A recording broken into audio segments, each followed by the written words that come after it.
டேய் சும்மா பேச்சு, வா வா வா வா வா. ரோஸ்ட் லவர்ஸ் இந்தாங்க, இதெல்லாம் உங்களுக்கு பிடிங்க. நல்லா இருக்குமா? பார்த்துட்டு சொல்லுங்க எப்படி இருக்குன்னு. வணக்கம் அஜித் ஃபேன்ஸ். டேய் டேய் எப்படி இருக்க? பார் இதெல்லாம் உனக்காக தான். 1997 ரிலீஸ் ஆன பிரேக் டவுன் படம். ஆமா, அந்த படத்துக்கு எதனால பிரேக் டவுன் பேர் வச்சாங்க? அது கார் பிரேக் டவுன் ஆனதுனால தானே படமே நடக்குது, அதனால பிரேக் டவுன் வச்சிருப்பாங்க. ஆமா, அந்த படம் தான் நம்ம தலையோட விடாமுயற்சின்னு நம்ம எல்லாருக்குமே தெரிஞ்சிருக்கும். இந்த பிரேக் டவுன் படத்துல இருந்தது அப்படியே விடாமுயற்சி படத்துல இருக்கான்னா இல்ல, நிறைய விஷயத்த மாத்தி அமைச்சிருக்காங்க. அப்படி அவங்க மாத்தி அமைச்சதுல எதெல்லாம் நல்லா இருந்துச்சு, எதெல்லாம் நல்லா இல்ல அப்படிங்கறத பத்தி தான் இந்த வீடியோ. 1997 2000க்கு முன்னாடியே ரிலீஸ் ஆன படத்தை இப்ப எதுக்கு ரீமேக் பண்ணணும்னு கேட்டீங்கன்னா அது நமக்கு தெரியாது. ஏன் கராத்தே கிட்ட ஜாக்கி சானை வச்சு ரீமேக் பண்ணப்ப நீ பாக்கலையா? என்ன சொல்றீங்க? கராத்தே கிட் படம் ஒரு ரீமேக் படமா? உண்மை சொல்லணும்னா நிறைய பேருக்கு ஒரிஜினல் கராத்தே கிட் இருக்கிறதே தெரியாது. ஜாக்கி சான் நடிச்சதான் ஒரிஜினல் நினைச்சிட்டு இருக்கிறோம். அந்த மாதிரி இதை கண்டுபிடிக்க மாட்டாங்கன்னு நினைச்சிருப்பாங்க, ஆனா கண்டுபிடிச்சுட்டாங்க. எல்லாம் ஒன்னால ரோஸ்ட் பண்ற அளவுக்கு விடாமுயற்சி படம் அவ்வளோ மோசமான படம்லாம் இல்ல ப்ரோ. ரோஸ்ட் பண்ற வீடியோலாம் இது இல்லடா. இங்க பாரு, நான் ரோஸ்ட் வீடியோலயே ரோஸ்ட் பண்ண மாட்டேன். இது ரோஸ்ட் வீடியோவே இல்ல. எல்லா வீடியோவையும் ரோஸ்ட் வீடியோவே பாத்தீங்கன்னா நான் எப்படிடா கண்டென்ட் வீடியோ போடுவேன்? சரி, நம்ம இதுக்கு மேலே அதிகமாக பேசாம வீடியோக்குள்ளேயே போயிடுவோம்.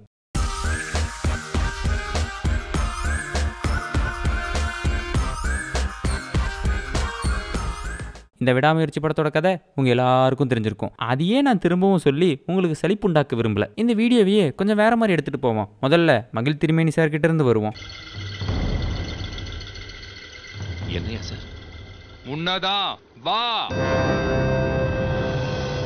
மகிழ் திருமேனியோட படங்களை பற்றி சொல்லணும்னா அவரோட படங்களான தடையறத்தாக்க, மீஹா மேன், தடம், கழகத்தலைவன் இதெல்லாமே எனக்கு ரொம்ப பிடிச்ச படம். அப்போ இந்த முன்தினம் பார்த்தேனே அதை நான் பார்த்ததில்ல. அதுவும் இந்த மீஹா மேன் படம்லாம் ஏன்டா இவ்வளோ அண்டர் ரேட்டடாக இருக்குன்னு அடிக்கடிக்கு யோசிச்சிருக்கேன். இந்த தடம் படம் அது ஓரளவுக்கு பேசப்பட்டுச்சு. அட கழகத்தலைவனில் உதயநிதி நடிக்க வச்சிருப்பாருங்க. அவரு ஓகேலேருந்தே நடிப்பாரு. இல்லை பாஸ் நல்லா நடிக்க வச்சிருந்தாருன்னு சொல்ல வந்தேன். அதுக்கப்புறம் இந்த விடாமுயற்சி படம். மகிழ் திருமேனி மேலே ஒரு எக்ஸ்பெக்டேஷன் இருந்துச்சு. இந்த டேர்ட்டில்ஸ்லாம் டேய் படம் போட்ட காசே எடுக்கலனாலும் ஹையஸ்ட் கிராசிங் ஆஃப் தமிழ் சினிமாடா 2025 அப்படின்னு சொல்லி ஃபயர் விட்டு சுற்றிட்டு இருந்தாங்க. அப்புறம் என்னாச்சு? டிராகன் வந்து பெரிய ஃபயர் விட்டுட்டு போயிடுச்சு. நம்ம மகிழ் திருமேனியை இன்டர்வியூவர் உட்கார வச்சு, சார் நீங்கள் ஏன் சார் அந்த பிரகாஷ்ன்றவரை காட்டவே இல்லை எல்லாரும் கேட்குறாங்க அப்படின்னு கேட்டதுக்கு, அந்த பிரகாஷ்ன்ற கேரக்டரை காட்டணுன்ற அவசியம் இந்த படத்தில் ஏற்படலாமா? ஒருவேளை அப்படி ஏற்பட்டிருந்தால் நான் காட்டியிருப்பேன். கதைக்கு சம்மந்தம் இல்லை, அதனால் நான் காட்டல இப்படின்னு சொல்லி முடிச்சிருந்தா சரி பரவாயில்ல காட்டலன்னா என்ன அப்படின்னு சொல்லி விட்டுட்டு போயிருக்கலாம். ஆனால் தலைவர் என்ன பண்ணார்? யார் அந்த பிரகாஷ், எதுக்கு அந்த பிரகாஷ்னு கேட்குறாங்க பார்த்தீங்களா?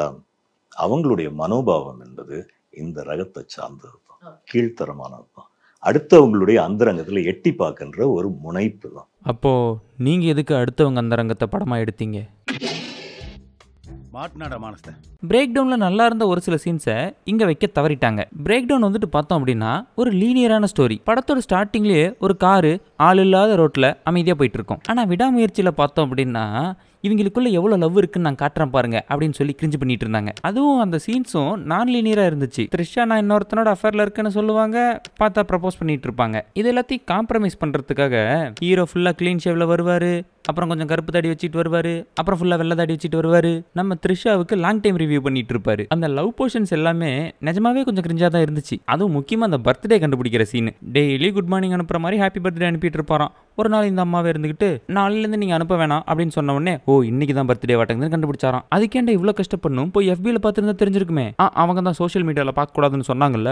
நீ பார்த்து உனக்கு டேட் ஆஃப் பர்த் தெரிஞ்சதுக்கு அப்புறம் மறந்து போயிருந்தாடா சொல்ல போறா. இப்படியே ஒரு அரை மணி நேரம் கடத்தி கொண்டு போயிட்டு அரை மணி நேரம் கழிச்சு தான் கதைக்குள்ளேயே போவாங்க. அப்புறம் இன்னொரு இன்ட்ரெஸ்டிங்கான விஷயம், நம்ம பிரேக் டவுன்ல இருக்கும், அது செமையா இருக்கும். நம்ம ஹீரோவும் ஹீரோயினும் கார்ல டிராவல் பண்ணி போயிட்டு இருக்கிறப்ப ஒரு மிலன் கான்டெஸ்ட்டை பத்தி பேசுவாங்க. இதுல நம்ம ஜெயிச்சா $90,000 இல்லைனா 90,000 டோனட்ஸ் எடுத்துக்கலாமான்னு சொல்லிட்டு இருப்பாங்க. அப்புறம் ஹீரோயினை கடத்திக்கிட்டு போனதுக்கு அப்புறம் அப்படி இப்படின்னு சேஸ்லாம் நடந்து ஹீரோவை கடைசியில பிடிச்சிருவாங்க. பிடிச்சதுக்கு அப்புறம் உன் வைஃப் உங்ககிட்ட நிறைய காசு இருக்குன்னு சொன்னாலே நீ எவ்வளவு வச்சிருக்கன்னு சொல்லு. அவ சொன்ன அமௌண்ட்டும் நீ சொல்ற அமௌண்ட்டும் ஈக்குவலா இருந்துச்சுன்னா நீ பொழைச்ச, இல்லைனா நீ செத்தம் பண்ணுங்க.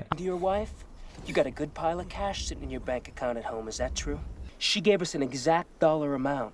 Now I want that same figure from you. அவரோட அக்கௌண்ட்ல $5,000 தான் இருக்கும். வெறும் $5,000க்காகவா நம்மள தேடி இவ்வளவு தூரம் வர போறானுங்கன்னு ஹீரோ யோசிச்சவரு என்ன நம்பரை சொல்லியிருப்பாரு? நீங்க சொல்லுங்க பார்க்கலாம். யோசிங்க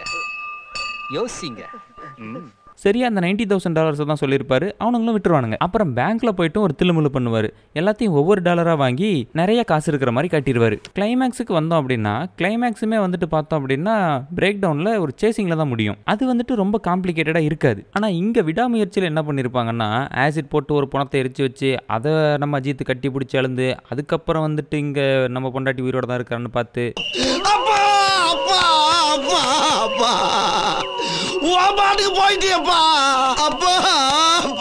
மூதேவி உங்க அப்பனை எரிச்ச இடம் அங்க இருக்கு. அங்கயா? அப்ப இது யாரு? முந்தா நாள் செத்து போனாலே சாந்தி. சாந்தியா? ரொம்ப வந்துட்டு காம்ப்ளிகேட் பண்ணி வச்சிருப்பாங்க. ஆல்ரெடி இவங்க கொடுத்த ட்விஸ்ட்டுக்கே மூளை ப்ராசஸ் பண்ண டைம் எடுத்துக்குது. அதில் கிளைமேக்ஸும் இவ்வளோ காம்ப்ளிகேட்டடாக இருந்திருக்கணுமா அப்படிங்கிறது தான். பட் கிளைமேக்ஸை பொறுத்த வரைக்கும் வந்துட்டு ஒரு நல்ல கிளைமேக்ஸ் தான். பின்னாடி ரத்தம் ஒரு சொட்டு மிச்சம் இருந்தாலும்னு பாடாமல் இருந்திருக்கணும். அப்போ தெரிஞ்சிருக்கும் கிளைமேக்ஸோட அருமை. பிரேக் டவுனில் பார்த்தோம் அப்படின்னா அந்த கடத்தினவனுக்கு அப்படின்னு சொல்லி ஒரு ஃபேமிலி இருந்திருக்கும். இருந்தாலும் அவன் இதெல்லாம் பண்ணிட்டு இருப்பான். அவன் ஃபேமிலிக்கு இதை பற்றி ஹீரோ வந்து சொன்ன மாட்டி தான் தெரியும். What's going on? I don't know, honey. Just stay calm. Your husband's a murderer and a kidnapper is what's going on. Now give me the fucking key! ஆனா இங்க அர்ஜுன் அவரோட ஒய்ஃபோட சேர்ந்து இதை பண்ணிட்டு இருப்பாரு. அப்புறம் நிறைய பேர் குறையா சொல்லப்படுற இந்த த்ரிஷாவோட அஃபேர் மேட்டர். ஒரு ரைட்டர் தான் ரைட்ஸ் கொடுத்து வாங்கின கதையை அவர் எப்படி வேணா எழுதலாம் அவர் இஷ்டத்துக்கு. அதுக்கு அவருக்கு முழு உரிமை இருக்குது. ஆனால் அவருக்கு எங்கே உரிமை இல்லாமல் போகுதுன்னா நான் எப்படி சொல்கிறேனோ அப்படித்தான் இந்த படத்தை பார்க்கணும் அப்படின்னு சொல்கிறதுக்கு தான் உரிமை இல்லை. த்ரிஷாவோட அஃபேர் மேட்ரியே நிறைய பேர் சரி இதனால் என்ன அப்படின்னு பார்க்குறாங்க. நிறைய பேர் வந்துட்டு தப்பாகவும் பார்க்குறாங்க. படத்தில் அந்த போர்ஷன் மட்டும் இருந்திருக்க வேணாம். சரி நம்ம படத்தை பற்றி பேச வந்திருக்கிறோம். இது சரியா தப்பா அப்படிங்கிறத உங்களோட ஒப்பீனியன் விட்டுறேன். ஆனால் ஒரு விஷயத்தை யோசிச்சுக்கோங்க. நம்ம பண்ணுற எல்லா தப்புக்குமே இது என்னோட ஃப்ரீடம் அப்படின்ற ஜோனுக்குள்ளே போயிட்டோம் அப்படின்னா அப்போ தப்பு சரின்னு என்ன தான் இருக்கும்? என்னப்பா பூமர் மாதிரி பேசுகிற? ஃபைனலாக பிரேக் டவுனில் பண்ணதை விட விடாமுயற்சியில் என்னென்னலாம் நல்லா பண்ணியிருக்காங்க அப்படிங்கிறத பார்க்கலாம். பிரேக் டவுன் படத்தில் பிரேக் டவுன் ஆனதுக்கப்புறம் ஹீரோவும் ஹீரோயினும் ஒரு ட்ரக் நிறுத்துவாங்க. அந்த ட்ரக்கை பார்த்த உடனே இன்னொரு வெஹிக்கிளில் இவங்களை ஃபாலோ பண்ணி ஒருத்தன் வந்திருப்பான் இல்லையா, அவன் வந்துட்டு பூந்து போயிடுவான். ஆனால் விடாமுயற்சியில் நம்ம ஹீரோவும் ஹீரோயினும் ட்ரக் நிறுத்தினதுக்கப்புறம் நம்ம ஆரவ் கேங் நின்று பார்த்துக்கிட்டே இருப்பாங்க. என்ன குறுகுறுன்னு பார்க்குற? கொஞ்ச நேரம் கழிச்சு தான் அங்கேருந்து கிளம்புவாங்க. இன்னொரு மேட்ரு என்னன்னா, இப்போ ஹீரோயின் வந்துட்டு அர்ஜுனோட போகணும் அப்படின்னா அதுக்கு ஒரு காரணம் வேணும். சும்மாலாம் நான் கிளம்புறேன் அப்படின்னு சொல்லி ஏறி கிளம்பிட முடியாது புருஷனை விட்டுட்டு. அவங்களுக்கு சின்னதாக ஒரு ஃபுட் பாய்சன் ஆகிருக்கும். அது ஒரு ரீசனாக இருக்கும். தெரியல, I think it's food poisoning. I'm feeling dizzy. இன்னொன்று, ஒரு ஆம்பளை நம்பி எப்படி தனியாக அனுப்புறது அப்படின்னு சொல்லி ஹீரோ யோசிச்சுட்டா அவனுக்கு ஒரு பொண்டாட்டியை போடுவோம். 2 பேர்த்து ஏற்கனவே மீட் பண்ண வச்சுருவோம். That is the clever idea. இன்னொரு விஷயம், பிரேக் டவுன் படத்தில் லாங்குவேஜ் ப்ராப்ளம் அப்படின்னு ஒன்று கிடையவே கிடையாது. எல்லாருமே இங்கிலீஷ் பேசுவாங்க. ஆனால் இங்கே லாங்குவேஜை ஒரு ப்ராப்ளமாக கொண்டு வந்து அதுக்கு ஒரு டிரான்ஸ்லேட்டர்லாம் போட்டு அதில் இந்த சின்ன சின்ன ஹை மூமெண்ட்ஸ் எல்லாம் கிரியேட் பண்ணி ரொம்பவே சூப்பராக பண்ணியிருந்தாங்க. என் மனைவி இங்கே வந்திருந்தா அவ பேர் இந்த order ஸ்லிப்ல இருக்குண்டா. Sorry, I cannot understand your language. என்னது? நான் பேசுற தமிழை புரிஞ்சுக்க முடியலையா? அப்புறம் எனக்கு ரொம்ப ஃபேவரட் அப்படின்னு சொன்னோமா இந்த இன்டர்வலுக்கு முன்னாடி வந்த ஒரு ட்விஸ்ட். பொண்டாட்டி தான் உன்னை கொல்ல சொன்னான்னு இவர்கிட்ட வந்து சொல்றதும், இவரோட பொண்டாட்டி கிட்ட போயிட்டு அணு கொல்ல சொன்னான்னு சொல்றதும், என்னடா நடக்குது எனக்கு ஒண்ணுமே புரியல அப்படின்னு மண்ட குழம்பி தான் உட்காந்துட்டு இருப்போம். அந்த சீன் எல்லாமே நிஜமாவே சூப்பரா ஹேண்டில் பண்ணியிருந்தாங்க. பிரேக் டவுன்ல இது எதுவுமே இருக்காது. அதுக்கப்புறம் ரெஜினா அதுக்கப்புறம் அர்ஜுனோட கேரக்டர் பார்த்தோம் அப்படின்னா ரெண்டுங்களையும் சைக்கோ. ஸ்னீக்கர்ஸ் தரலன்னு ஒருத்திய கொன்றுப்பா சார். அவ கேட்டப்பவே கொடுத்துருக்கலாம்ல.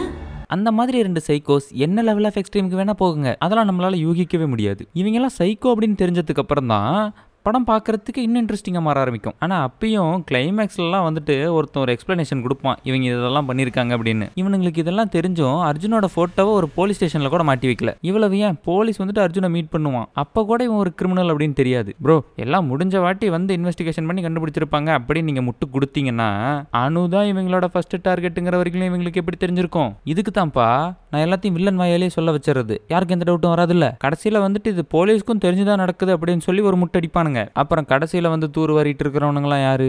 சரி இதெல்லாம் தவிர்த்துட்டு ஒரு படமாக பார்க்குறப்ப விடாமுயற்சி படம் எந்த மாதிரி படம் அப்படின்னா எனக்கு பிடிச்ச படம் தான். இந்த அஃபேர் வச்சிருக்கிறத ஜஸ்டிஃபை பண்ண ட்ரை பண்ணுறாங்க அப்படிங்கிற எல்லாத்தையுமே ஒதுக்கிடுங்க. ஜஸ்ட் ஒரு மூவியாக பார்க்குறப்ப அது ஒரு கேரக்டர். அந்த கேரக்டருக்கு எதனால் வேணால் அப்படி தோணிருக்கலாம். இது எல்லாமே படத்துக்குள்ளே நடக்கிற வரைக்கும் ஒரு பிரச்சனையுமே கிடையாது. இதை வந்துட்டு இன்டர்வியூஸில் வந்துட்டு இதை வந்துட்டு ஜஸ்டிஃபை பண்ணி பேசுகிறது தான் எந்த வகையில் சரின்னு எனக்கு தெரியல. சரி உங்களோட விடாமுயற்சி எக்ஸ்பீரியன்ஸ் எப்படி அப்படிங்கிறத பற்றி கீழே கமெண்ட்ஸில் போட்டு சப்ஸ்கிரைப் பண்ணிக்கோங்க. நான் உங்களை அடுத்த வீடியோவில் வந்து பார்க்குறேன்.